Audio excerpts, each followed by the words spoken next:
The drone of insects was the loudest sound Finn knew, a relentless hum that filled the vast emerald pastures stretching to the horizon. Days bled into weeks, marked only by the shifting shadows of the ancient oak where he sheltered his flock. His world was green, wool, and the distant, unchanging peaks of the mountains. But in the palm of his hand, a different world pulsed. Vibrant and intoxicating, a kaleidoscope of fleeting moments and endless voices.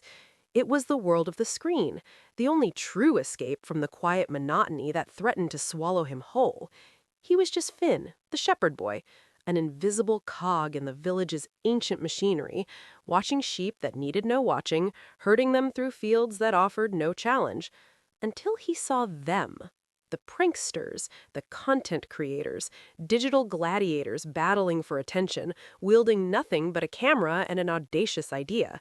They were heroes, villains, jesters, all wrapped in the shimmering cloak of internet fame. And in their world, invisibility was a death sentence. The idea, when it first flickered, felt like a spark in the dry tinder of his boredom. He was recording the sheep, a habit born of aimless scrolling, when a rustle in the distant bushes caught his eye. No wolf, just a startled rabbit, but for a split second a primal fear tightened his chest. And then a different kind of spark. What if it had been a wolf? What if the villagers, those sturdy, predictable people who barely registered his existence, had come rushing? His thumb hovered over the record button. The sheep bleated, oblivious.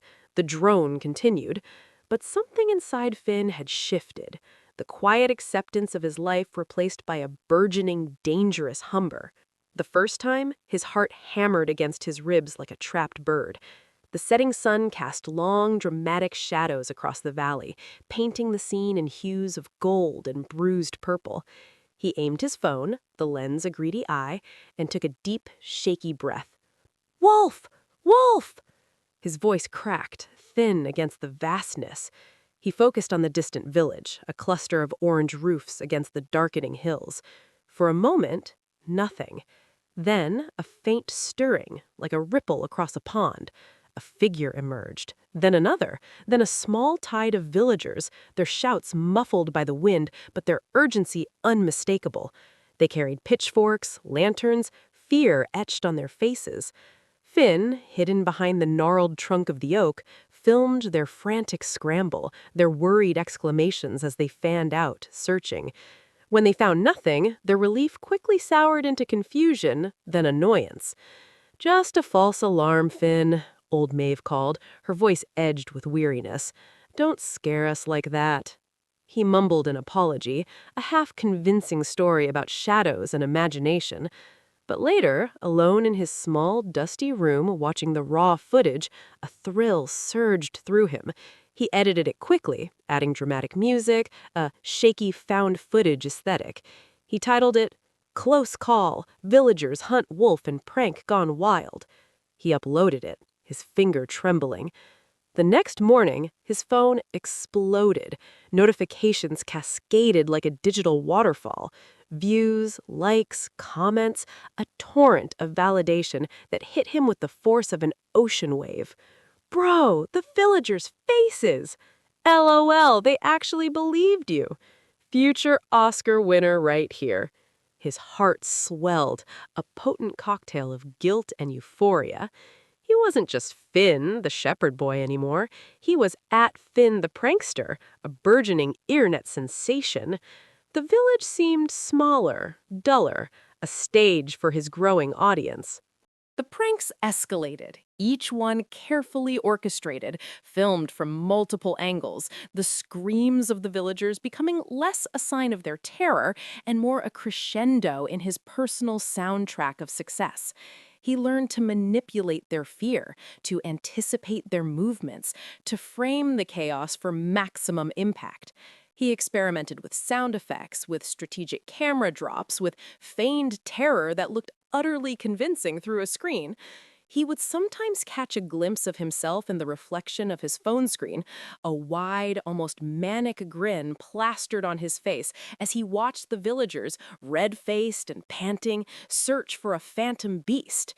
He saw them not as people, but as actors in his burgeoning digital drama.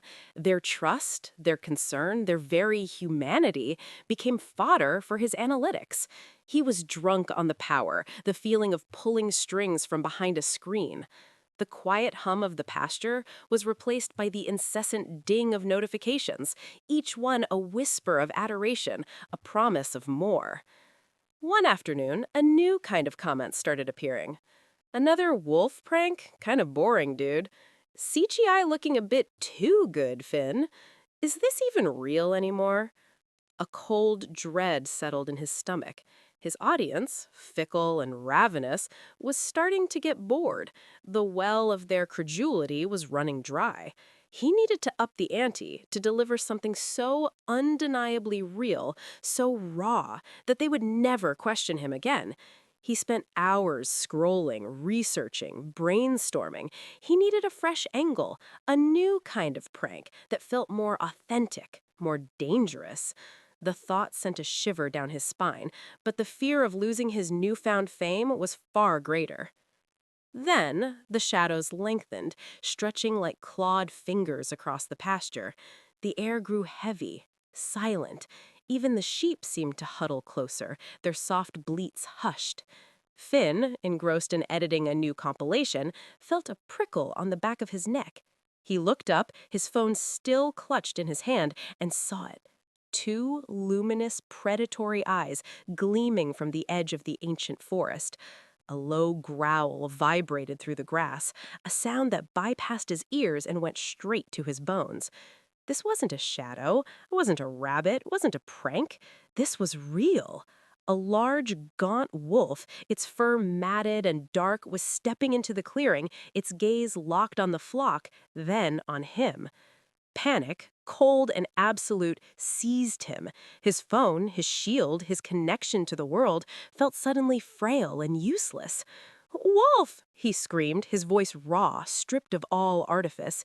He scrambled backwards, fumbling with the live stream button. "It's real! Please help me! It's actually here!" The screen flickered to life, showing his terrified, tear-streaked face, the panting sheep, the terrifying silhouette of the wolf advancing.